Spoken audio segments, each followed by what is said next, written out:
નમસ્કાર વિદ્યાર્થી મિત્રો, હું ડૉક્ટર સિરાજ એસ મિર્ઝા આજના વિડીયો લેક્ચરમાં બીકોમ સેમ ફાર્મના સર્વે વિદ્યાર્થીઓનું હાર્દિક સ્વાગત કરું છું.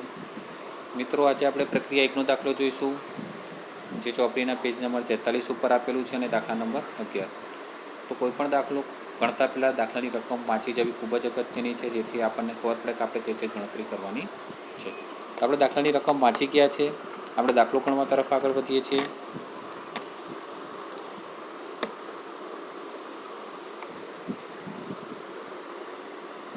તો સૌપ્રથમ પ્રક્રિયા 1 માટે ગણતરી કરીશું. તો દાખલો ગણવાનું પ્રથમ સ્ટેપ છે સામાન્ય ઉત્પાદન શોધવું. સામાન્ય ઉત્પાદન શોધવાનું સામાન્ય સૂત્ર છે દાખલ કરેલા એકમો માઇનસ સામાન્ય બગાડના એકમો. પરંતુ આ દાખલામાં આપણને ખાધ પણ આપેલી છે, એટલે સૂત્ર સહેજ બદલાશે. સામાન્ય ઉત્પાદન બરાબર દાખલ કરેલા એકમો માઇનસ સામાન્ય બગાડ માઇનસ ખાધ. દાખલામાં આપણને દાખલ કરેલા એકમો આપ્યા છે 1100 માઇનસ સામાન્ય બગાડ દાખલ કરેલા એકમોના 10%, એટલે કે 1100ના 10% 110, અને ખાધ આપી છે આપણને દાખલ કરેલા એકમોના 5%, એટલે કે 1100ના 5% 55.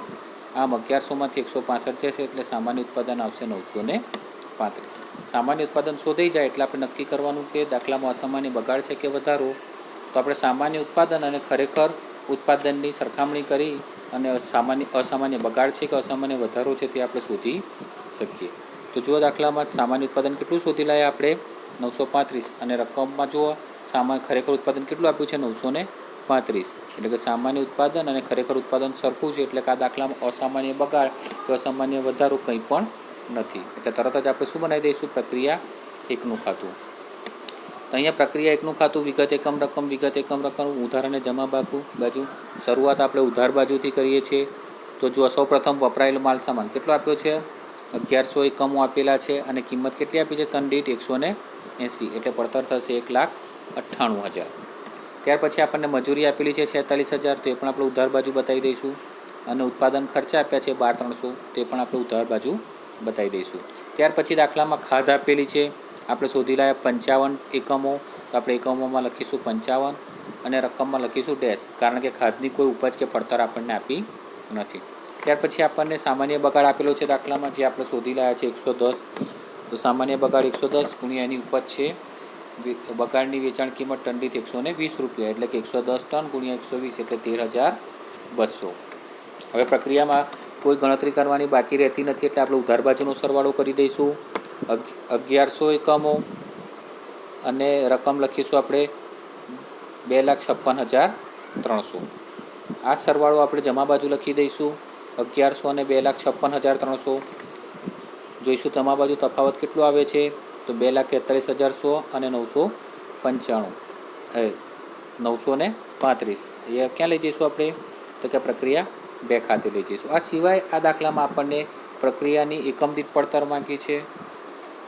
તો પ્રક્રિયા 1ની ટન દીઠ, અહીંયા ટનમાં માલ સામાન આપ્યો છે, એટલે પ્રક્રિયા 1ની ટન દીઠ પડતર બરાબર પ્રક્રિયા 2 ખાતે લઈ ગયા 2,43,100 ભાગ્યા એકમો 935, એટલે કે પ્રક્રિયાની ટન દીઠ પડતર આવશે 260 રૂપિયા. હવે આપણે ગણતરી કરીશું પ્રક્રિયા 2ની. તો સૌપ્રથમ એ જ સામાન્ય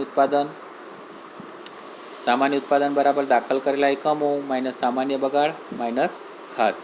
તો દાખલામાં આપ્યા છે દાખલ કરેલા એકમો આપણે છે 935, વત્તા દાખલામાં બીજો આપણે માલસામાન કેટલો આપ્યો છે 65 ટન, એટલે કે પ્રક્રિયામાં દાખલ કરેલો માલસામાન કુલ કેટલો થશે? 1,000, માઇનસ સામાન્ય બગાડ દાખલ કરેલા એકમના 10%, એટલે કે 1,000ના 10% 100, માઇનસ ખાધ દાખલ કરેલા એકમના 5%, એટલે કે 1,000ના 5% 50. આમ 1,000માંથી 150 બાદ કરતાં સામાન્ય ઉત્પાદન આવશે 850. દાખલામાં ખરેખર ઉત્પાદન પ્રક્રિયા 2માં આપ્યું છે 825, એટલે આપણને દાખલામાં શું મળશે? અસામાન્ય બગાડ.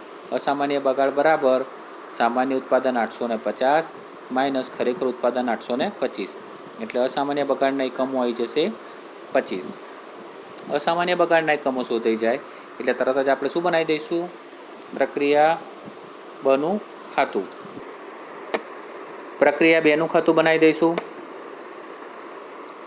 તો વિગત એકમ રકમ સૌપ્રથમ ઉધાર બાજુથી શરૂઆત કરીશું આપણે. ઉધાર બાજુ પ્રક્રિયા 1 ખાતેથી લાવ્યા 935 એકમો અને 2,43,100 બતાવી દઈશું. વપરાયેલ માલ સામાન આપ્યો છે આપણને 65 ટન, અને એકમ દીઠ પડતર આપી છે 120 રૂપિયા, એટલે 65 × 120 એટલે 7800 રૂપિયા થઈ જશે. ત્યાર પછી દાખલામાં આપણને મજૂરી આપેલી છે તે પણ ઉધાર બાજુ લખાય 53,100. આપણને ઉત્પાદન ખર્ચા 20,000 આપ્યા છે તો એ પણ લખાશે ઉધાર બાજુ ઉત્પાદન ખર્ચા 20,000. ત્યાર પછી આપણને ખાધ આપી છે તો ખાધ જમા બાજુ લખાય, જે આપણે શોધી રહ્યા છે 50 એકમો, એની કોઈ ઉપજ આવશે નહીં. ત્યાર પછી સામાન્ય બગાડ શોધી રહ્યા છે આપણે 100 એકમો અને સામાન્ય બગાડની ઉપજ આપી છે 180 રૂપિયા, એટલે 100 × 180 કરીશું એટલે 18,000. હવે દાખલામાં અસામાન્ય બગાડ છે. અસામાન્ય બગાડ ક્યાં લખાય તો કે પ્રક્રિયા ખાતાની જમા બાજુ, તો એકમમાં લખીશું 25,000. હવે પ્રશ્ન ઊભો થશે કે એની રકમમાં શું લખવું, એની પડતર કેટલી? તો સામાન્ય બગાડની પડતર આપણે શોધવી પડે. તો સામાન્ય બગાડની પડતર બરાબર એકમો ગુણ્યા સામાન્ય પડતર ભાગ્યા સામાન્ય ઉત્પાદન. આપણી પાસે એકમો છે 25, સામાન્ય ઉત્પાદન પણ છે 850. આપણી પાસે શું નથી તો કે સામાન્ય પડતર નથી. તો સૌપ્રથમ આપણે શું શોધી લઈશું? સામાન્ય પડતર. તો સામાન્ય પડતર બરાબર પ્રક્રિયાના કુલ ખર્ચા માઇનસ સામાન્ય બગાડની ઉપજ. તો પ્રક્રિયાના કુલ ખર્ચા એટલે કે પ્રક્રિયાની ઉધાર બાજુનો સરવાળો 2,43,100, 7,800, 53,100 અને 20,000, એટલે સરવાળો થશે 3,24,000 માઇનસ સામાન્ય બગાડની ઉપજ 18,000, એટલે સામાન્ય પડતર આવશે 3,06,000. આપણે સામાન્ય પડતર પણ શોધી રહ્યા, એટલે હવે લખીશું પડતર બરાબર એકમો 25 ગુણ્યા સામાન્ય પડતર 3,06,000 ભાગ્યા સામાન્ય ઉત્પાદન 850, એટલે એની પડતર આવી જશે 9,000. બરાબર, તો આપણે અહીંયા 9,000 બતાવી દઈશું. હવે કંઈ ગણવાનું બાકી રહેતું નથી, એટલે આપણે પ્રક્રિયાનું ખાતું બંધ કરીએ. તો સૌપ્રથમ ઉધાર બાજુનો સરવાળો 1,000 એકમો, સરવાળો 3,24,000. એ સરવાળો આપણે જમા બાજુ મૂકી દઈશું 1,000 ને 3,24,000. જે પણ તફાવત આવશે આપણે ક્યાં લઈ જઈશું? પ્રક્રિયા 3 ખાતે, એટલે તફાવત આવ્યો 825 અને 2,97,100. પ્રક્રિયા 2ની પણ આપણે ટન દીઠ પડતર શોધી લઈએ. તો પ્રક્રિયા 2ની ટન દીઠ પડતર બરાબર પ્રક્રિયા 3 ખાતે કેટલા લઈ ગયા આપણે? 2,97,000. કેટલા એકમો લઈ ગયા? ભાગ્યા 825. તો 2,97,000 ભાગ્યા 825 એટલે આવશે 360 રૂપિયા એકમ દીઠ પડતર. હવે આપણે અસામાન્ય બગાડનું પણ ખાતું બનાવવાનું છે. તો અસામાન્ય બગાડનું ખાતું બનાવ્યું છે. વિગત એકમ રકમ, વિગત એકમ રકમ. બહુ સરળ છે અસામાન્ય બગાડનું ખાતું. અસામાન્ય બગાડ આપણે ક્યાં લખીએ છીએ તો કે પ્રક્રિયા ખાતાની જમા બાજુ લખીએ છીએ આપણે. તેની બીજી અસર ક્યાં થશે તો કે અસામાન્ય બગાડની ઉધાર બાજુ. તો પ્રક્રિયા 2 ખાતે 25 એકમો અને 9,000. આ અસામાન્ય બગાડ આપણે વેચી દઈએ છીએ, એટલે રોકડ ખાતે વેચાણ. તો રોકડ ખાતે 25 એકમો કયા ભાવે વેચીએ છીએ તો કે જે સામાન્ય બગાડની વેચાણ કિંમત આપી હોય એ જ ભાવે આપણે અસામાન્ય બગાડના એકમો વેચી દઈએ. તો 25 ગુણ્યા પ્રક્રિયા 2માં એની પડતર છે 180, એટલે 25 ગુણ્યા 180 એટલે 4,500 રૂપિયા.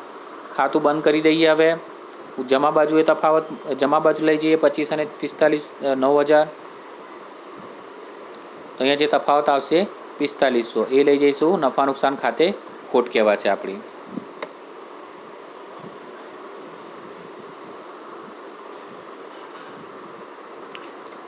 હવે આપણે ગણતરી કરીશું પ્રક્રિયા 3ની.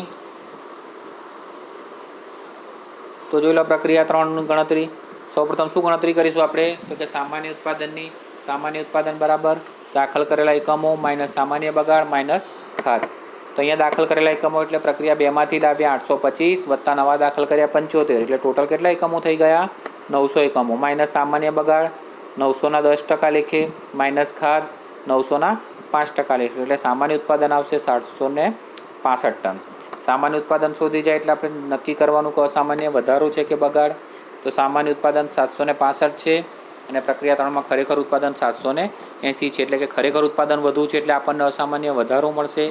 તો અસામાન્ય વધારો બરાબર ખરેખર ઉત્પાદન માઇનસ સામાન્ય ઉત્પાદન, એટલે અસામાન્ય વધારો આવશે 15 ટન. એ શોધાઈ જાય એટલે તરત જ આપણે પ્રક્રિયા 3નું ખાતું બનાવી દેવાનું છે. પ્રક્રિયા 3નું ખાતું વિગત એકમ રકમ, વિગત એકમ રકમ. ઉધાર બાજુ સૌપ્રથમ પ્રક્રિયા 2 ખાતેથી લાવ્યા 825 એકમ 2,97,000 રૂપિયા. વપરાયેલ માલ સામાન 75 ટન 350 લેખે 26,250. મજૂરી 18,050. ઉત્પાદન ખર્ચા 7,000. ત્યાર પછી આપણને અસામાન્ય વધારો આપ્યો છે તો એ પણ આપણે બતાવવું પડે 15. આપણે શું શોધવી પડે તો અસામાન્ય વધારાની પડતર શોધવી પડે. તો અસામાન્ય વધારાની પડતર જે રીતના આપણે અસામાન્ય બગાડની પડતર શોધીએ છીએ સેમ એ રીતના જ એકમો ગુણ્યા સામાન્ય પડતર ભાગ્યા સામાન્ય ઉત્પાદન. આપણી પાસે એકમો છે 15, સામાન્ય ઉત્પાદન પણ છે 765.